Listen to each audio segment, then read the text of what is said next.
Une remise de l'objet d'art au ministre en charge des arts et de la culture, voilà qui symbolise la victoire des autorités nigérianes et néerlandaises dans la lutte contre le trafic illicite du patrimoine culturel des pays membres de l'UNESCO. La statuette, une tête en terre cuite, sans boucle d'oreille, avec une coiffure traditionnelle, laisse penser à une jeune adolescente issue du royaume de Ifẹ̀ au Nigeria. La statuette existe depuis plus de 600 ans, selon une expertise du musée britannique. Elle avait été volée, transportée du Nigeria en passant par le Ghana pour être finalement interceptée il y a peu par les services douaniers des Pays-Bas.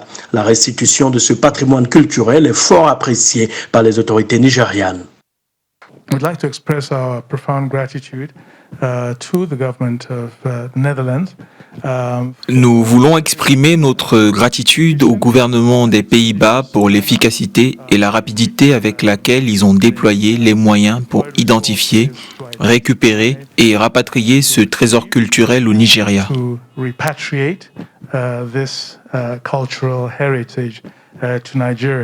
Cette restitution intervient dans le cadre de la Convention de l'UNESCO contre le trafic illicite des biens culturels qui existe depuis 50 ans entre les pays signataires. Un bel exemple ici de coopération avec les autorités nigérianes que salue l'ambassadeur du Royaume des Pays-Bas au Nigeria.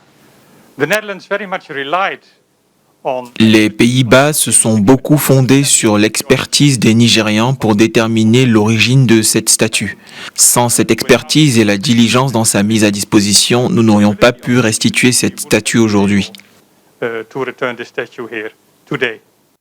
Depuis près de 2 décennies, le Nigeria continue sa quête des objets de son patrimoine culturel pillés ou volés et toujours dans les musées occidentaux, notamment les musées de Londres, de Boston, de Berlin ou du Louvre.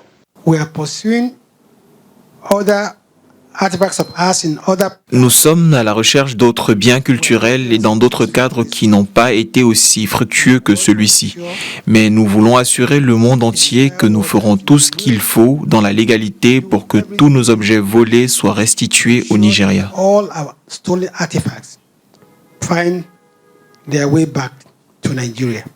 Cette tête en terre cuite sera amenée dans le laboratoire du Conservatoire des œuvres d'art pour être traitée afin d'être exposée dans l'un des musées nationaux pour le grand bonheur des touristes au Nigeria.